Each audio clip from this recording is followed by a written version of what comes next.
স্বার্থপর এই দুনিয়া, খোদার কসম কারোর জন্য থামে না, বড় স্বার্থপর।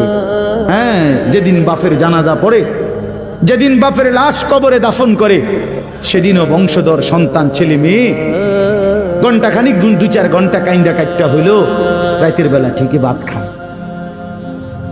হ্যাঁ, পাশের ঘর থেকে খানা আনে, বাবারা ঠিকই খায়। স্বার্থপর দুনিয়া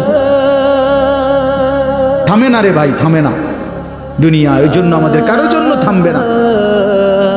তুমি আমি মরে গেলে শেষ। আবারও বলছি এই কথা, আমি মরে গেলে এরপরে পৃথিবী যত আধুনিকে হোক না কেন, আমার কি কথা বুঝছিনি? আমি মরার পরে যদি সবার ঘর স্বর্ণের বাড়ি হয়ে যায় তো আমার লাভ হইল কি? আমার মৃত্যুর পরে যদি সব মানুষ আধুনিক হইয়া সাঁদের দেশেও জায়গা, আমার ফায়দা কি? আমি তো না, আমি তো মরে গেলাম। যে কবরে চলে গেল সে কি আর ফিরে আসবে? আল্লাহ আমাদেরকে বুঝ দান করেন।